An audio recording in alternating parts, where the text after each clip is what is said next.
So hopefully you can see the screen reasonably well. It'll be on. There we go. Can everyone see? Good. If you need to come further forward, please do. But so yeah, I'm going to be talking about holy wells, and I should explain. I've got an Instagram account which I should have put on the slide, which is called Holy Wells of Cornwall. So do give that a follow. I'm going to start with posing this question as to why discuss holy wells? Why are they interesting? Why should we sort of know about them? I mean, there's lots of reasons. Quite apart from the fact that they're nice places to visit, they're also particularly common in Cornwall. I think lots of specialist writers like James Rattu and Janet Board have talked about Cornwall having more holy wells than anywhere else in the UK per square mile. So that seems important, seems significant. But my own personal interest in holy wells is because they were used as sites of healing for hundreds and hundreds of years. I'm a doctor by training, and I've always had an interest in the history of medicine and of sort of folk medicine and magical healing in particular. And holy wells are really important to that story. This is a page from the book that I published earlier this year. It's just out at the back, by the way. This just is a quick. I won't go through it in detail, but it's a quick list of all of the wells in Cornwall that were particularly associated with particular illnesses. People would, if they had a whole range of different illnesses, and actually, that's just a small proportion of them. There were even more than that.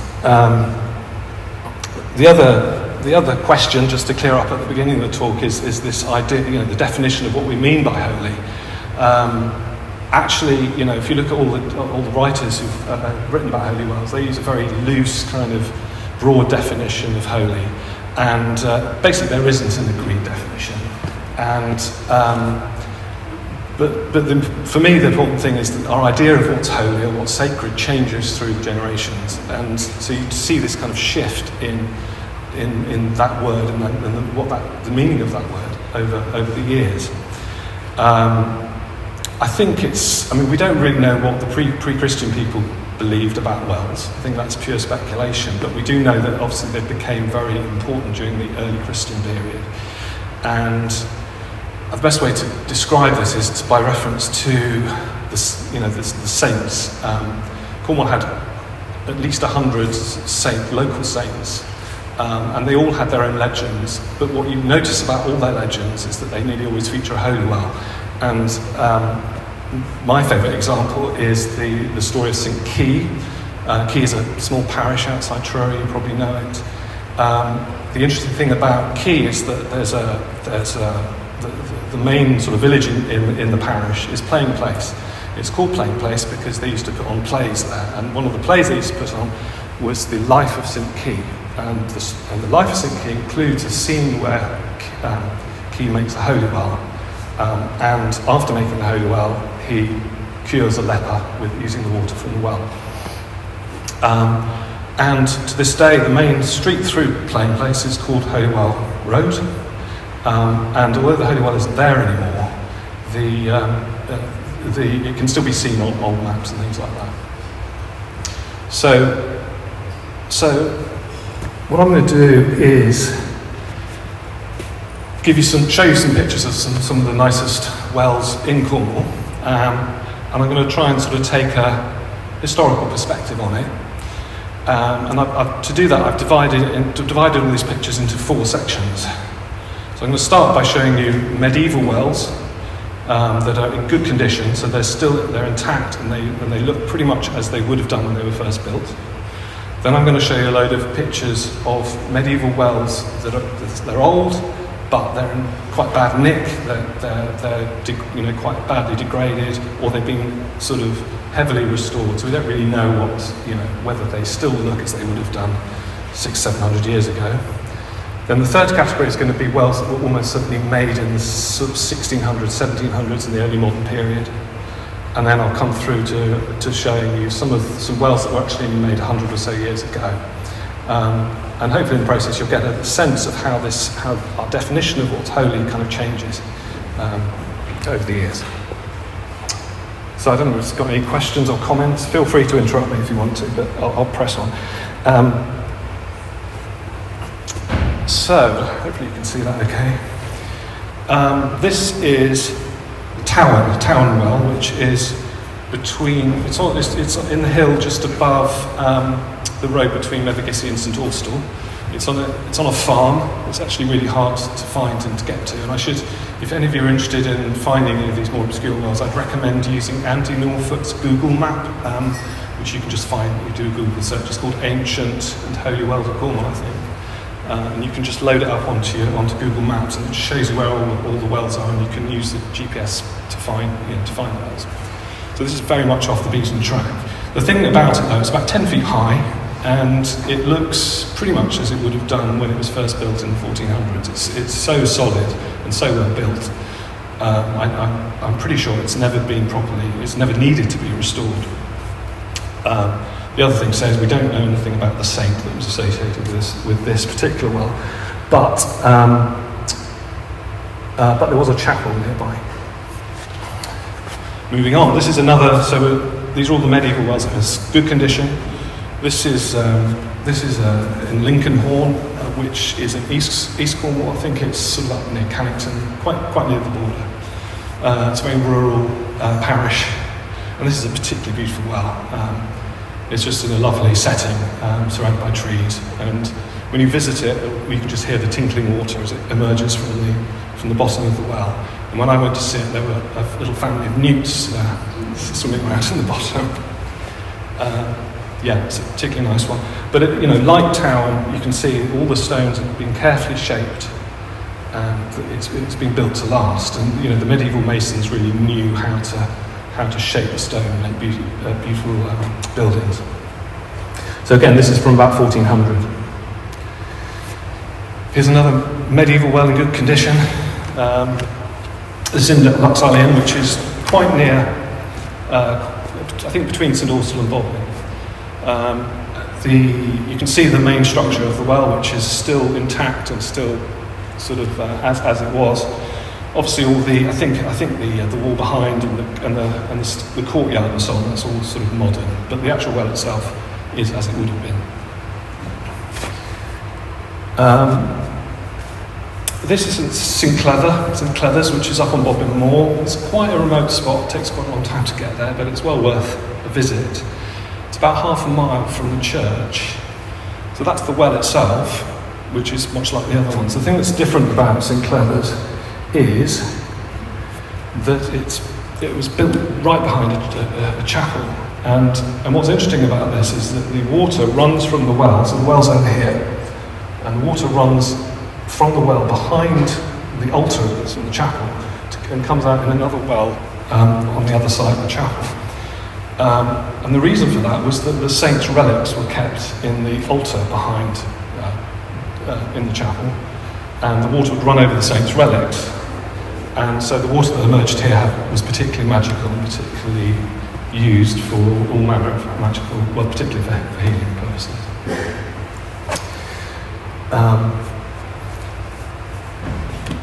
So this is in East Cornwall. Most of these wells in good condition are in East Cornwall for various obscure reasons. This is probably the tallest holy well in Cornwall. It's probably the most impressive as well.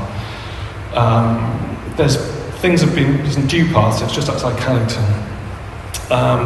Some of the books said that it was restored, but I'm not convinced. I think it stayed intact since it was built in about 1510. It's got a lot of the same structural qualities as the other ones. It's just bigger. It's got this interesting feature where the water sort of travels across the floor into another basin. And I thought I'd just include this as well, because in the 30s it was still being used for healing. In the 1930s, in 1936, William Painter wrote in one of the local papers that he picked up this bit of folklore from somebody living in Cannington. Gather 7 small stones from the bed of the stream outside the well, taking care not to interrupt the free passage of water in doing so. Then dip a quart of water from the well itself, carry the 7 stones and the water to your home, make the former red hot and throw them into the water, Bottle this water and give the sufferer a wine glassful of it for 7 mornings following, and the cough will entirely disappear. So that's a really lovely piece of folk medicine. This is Menacuddle, just outside St Austell. It's sort of walking distance from the town centre, although the road's quite busy. You can park outside it. Again, another medieval well in nice condition. It's actually in a garden, and the garden's been there since the 1700s because it was owned by Charles Rashley of Charlestown. So, moving on to category 2. These are I'm going to show a few pictures now of medieval wells, and the same sort of age. Some of them are older, but they're in bad condition. They're not in such good condition as the first one I've shown you. And this is, I'm just going to give views. I'll move this out of the way. This one is in St Clear on Bournemouth Moor, and it's changed. It's a big well, but it's changed a lot over the years.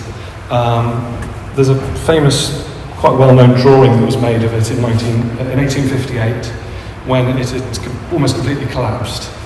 And there was no road running along the front of it, and people would collect the water by going on the back. So it's very different. And so you can see how much it's changed. There's a road going along the front, and there's a wall that's been built around it. So it's changed in lots of ways, quite apart from the fact the arches have been restored to how they were. So that's one that's changed quite a lot. The other group of wells that fall into this category really are the wells in West Cornwall, which are some of the loveliest wells in Cornwall, but there's not so much to look at. They're not so complete architecturally speaking. And one of the best examples is Madron, which is almost certainly the most famous healing well in Cornwall. There's loads and loads of accounts of people being healed at Madron. And the other thing that's famous about Madron is that people would leave rags or cluties as part of the healing ritual.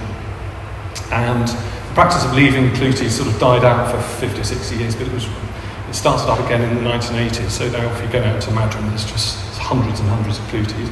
I haven't got any photos of cluties. This is not the actual. I've just got these cluties here, and this is the well itself, which is, there's not much to see. It's very muddy. It's just like a puddle, I'm afraid. But the cluties are interesting and worth looking at. It's worth looking at the cluties. There are photos this is a photo of Madron as it would have been about 10 or 20 years ago. It was less boggy, and you could actually see a well structure. But it's pretty basic, and you do wonder, how it would have looked 600-700 years ago, and whether there was a more substantial well house there. The other thing quickly said about Madron is that we know that it's old because it's the chapel that's just 100 yards from it dates to about the 11th or 12th century, so sort of early to mid-medieval. There's every reason to believe that the well is a similar age. And it's a similar story elsewhere in West Cornwall. There's a few lovely old wells that are associated with chapels, and that brings us back to Sangreed. And you can see some cluties actually here in the hawthorn tree above Sangreed Holywell. Sangreed has got a chapel within a few feet of it, and it's so like Madron. It's a similar sort of age. It was restored. Well, it didn't. The actual well, I don't think, was restored, but the vicar in the 1870s built a pathway and built walls around it to try and sort of preserve it. But I think the well itself hasn't changed much. But again, it's one of those sites where you don't really know how it would have looked 700 or 800 years ago, so it's probably changed quite a lot. Same is true of Chapel Uni, which is not far from Sangreed actually, it's sort of walking distance. Chapel Uni is an interesting site. It's obviously called Chapel Uni because again there was a chapel very near to the well. Again, it dates to the mid-medieval sort of period. At the moment, this photo doesn't tell you much. There are actually steps going down to this main well here. There's actually another well up here behind the sedge. One of the interesting things about the West Cornwall wells is that they have a lot more folklore attaching to them, because a lot of the most famous Cornish folklorists were from Penzance and Ives, down that way. And so, I mean, I could have brought quite a few examples, but I'm just going to talk about this one, which is from Robert Hunt, 1856. It's a changeling story. It's a story about a woman called Jane Tregear, I think she was called, and she went to help with the harvest one afternoon, and when she went back to her cottage, her baby had been replaced by a fairy or a spriggan. And this story involves so Jane takes the spriggan to the well. I'll just read out this little poem. Janey resolved to work the spell, and wherever she could stay, she bathed the brat in the chapel well, which she thought rare play. On the 3 first Wednesdays in flowery May, she plunged it deep at the dawn of day, passed it slowly 3 times against the sun, went 3 times round, and when all was done, the imp of a child roared aloud for fun. So that's a story that's associated with that particular well. It's quite interesting. And this well has also got cluties now. These are some of the cluties that are tied to a tree near to the well. So we're still in West Cornwall, and we're still looking at some of these old wells that are a bit knackered. And this is one of my favourite ones. It's St Leven's Well on the coast, down quite near Porthcurno, and it's an amazing site, well worth a visit. We know a bit about its history because in 1740 William Boulez wrote about it. I'll just read this out. Not a mile hence we came to St Leven's Well. Over the spring lies a large stone wide enough to serve as a foundation for a little square chapel. Ere upon it, the chapel is no more than 5 feet square, 7 foot high, the little roof of it stone. So it had a roof back then. The water is reckoned very good for eyes, toothache and the like. When people have washed, they're always advised to go into this chapel, sleep upon the stone, which is the floor of it. So that's a nice account of how the well would have been in the early 1700s. And last year, I persuaded my family to go down and visit the well, and that's my son testing the stone out for comfort. And as you can see, he's about the same size as me, and he can kind of just about fit in there. And he said it was quite comfortable as stones go, you know. It's a smooth stone, that's the point. It's not like lumpy or anything. And the other thing to say about St Leven before we move on is that, like some of the other wells in West Cornwall, it's associated with a chapel. In this case, the well is up here on the cliff top. And this structure here is a chapel and a little hermit cell where the priest would have probably lived. And it might have been St Leven himself, in fact, that lived there. And there's also, like St Clever, there's a little channel that runs down the cliff and takes water into the chapel, which is an interesting feature. So, coming away from West Cornwall, somewhere a bit more local, this is Trevornick, which is very near to Newquay. Basically, it's, I don't know how well you know the area, but there's a golf course just above Holywell Beach, and this medieval well is on the golf course.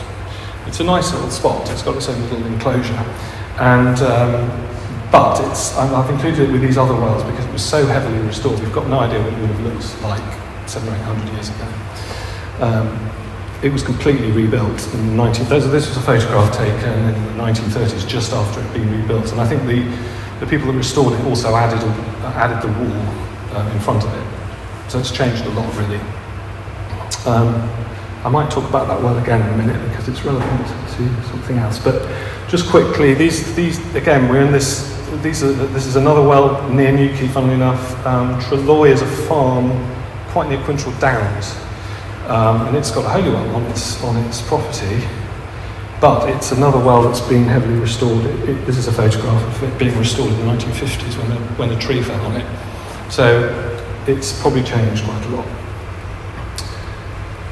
So moving on, moving on to the third category of wells now. These are wells that became holy in the early modern period, so in the 1600s and 1700s.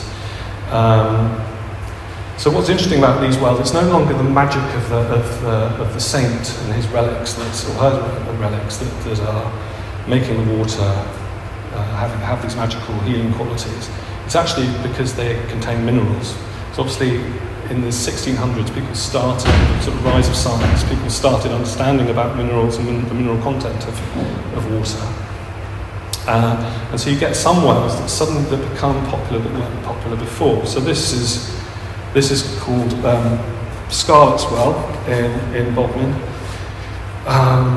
It was actually rebuilt in the 90s, but the point about Scarlet's Well is that it was described by Richard Carew, who was a Cornish historian, 1602. He was writing about how Scarlet's Well is like the wells in Warwickshire that has been newly discovered.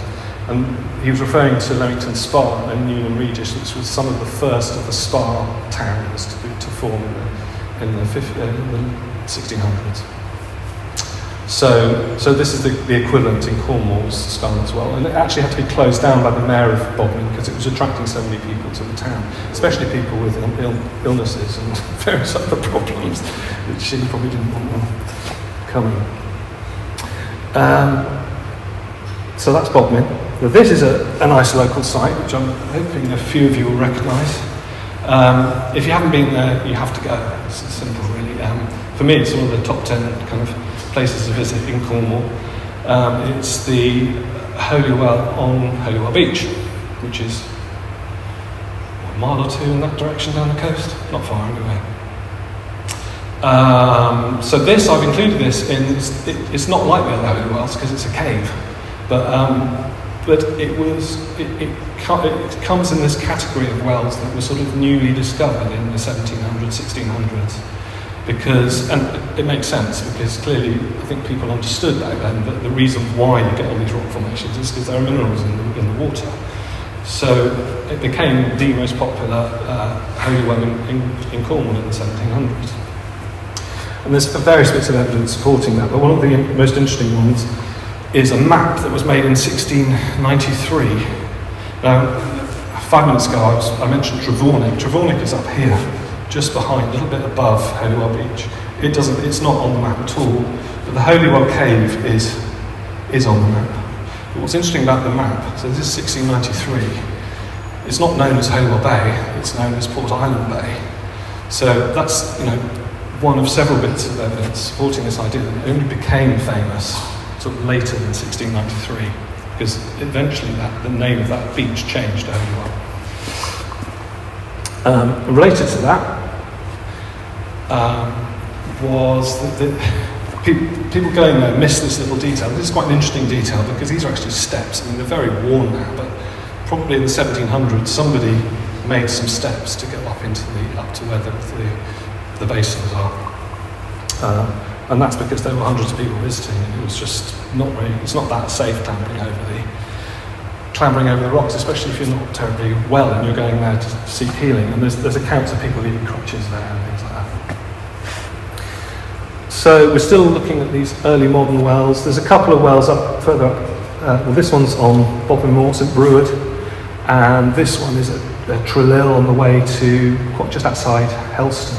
They're both quite similar if you look. They're similar design, and they both needed restoring in the 1990s, and the Cornwall Archaeological Unit went to restore them, and whilst they were in the process of restoring them, they sort of decided that they were actually built in the 1700s, and they're not true medieval holy wells. This one, Trelew, is particularly nice because it's got the interior is very evocative. That's what it looks like now. When I went to visit it a couple of years ago, that's what it looked like. It's got these little alcoves and people leave offerings and things there. So just moving on to the last few slides now, and these are wells that were built in the last 100 or so years, and I guess they're best thought of as kind of Gothic revival wells, really.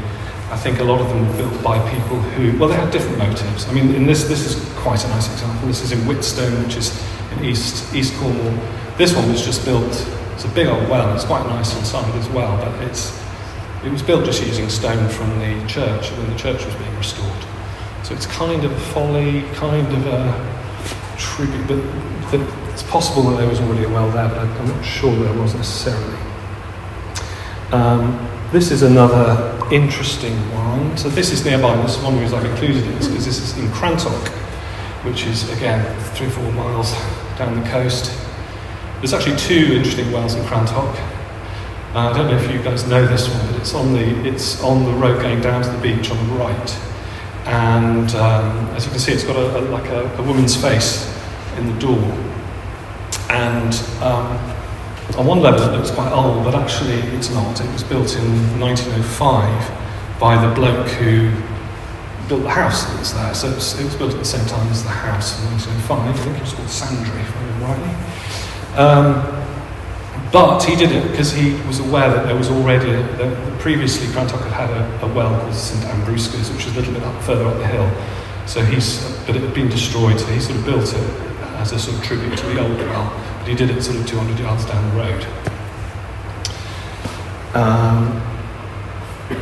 This is one I fell for. When I first started looking at wells seriously 2 or 3 years ago, I visited this St Cuby's well in Dulo, which is a big old well, quite substantial.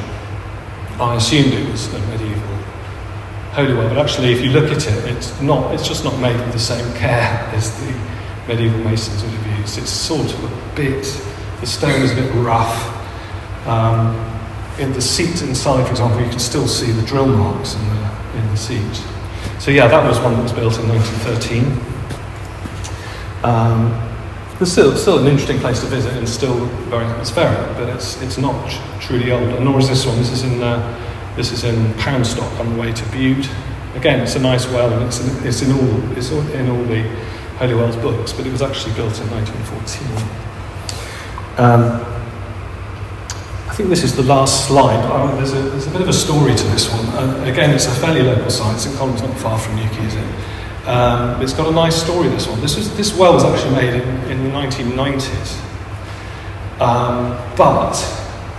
And it's St Columba's well in Rutherford. The story here is that for hundreds of years people assumed that St Columb was a bloke, a male saint. Then in the 1920s, M.R. James, the author, who was I think a lecturer at Oxford, discovered this manuscript which had the lives of lots of Cornish saints in it. And it included the life of a St Columba, who was a female saint. So it was recognised that even though, that the church in St Columb is full of images of St Columb, this male saint who probably never existed, or is confused with somebody else. But the real saint the real St Columb is a St Columba. And not only that, but of course he found the legend, the St Columba's legend, and St Columba's legend includes the fact that she was chased by a pagan king and decapitated by him and killed. And at the point she was martyred, a spring grew up, and it was at Rutherford. So hence why in 1997, I think it was, the Old Cornwall Society in St Columb built this little monument to St Columba and her martyrdom.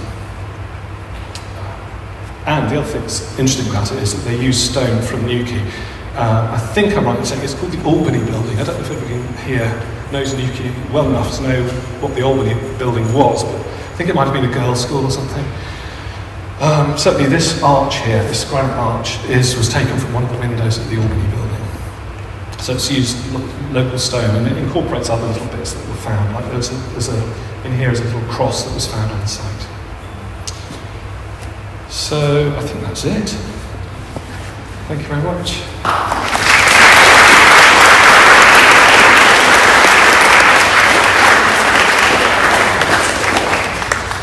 Thank you very much, Rupert. If you've enjoyed Rupert's talk, there's books available as well. There are at the back, yeah. Do you have other books with you as well? A few. Well, 2 or 3. There's various. Rupert is very modest, but actually, if you want to learn about folk in Cornwall, about characters like Ethel Colquhoun, the Owl Man, or even Queen, there's everything. There's everything going. So, fascinating books, really worth checking out, and yeah, thanks again. Yeah, thank you. Thanks for inviting me. There are various other things happening.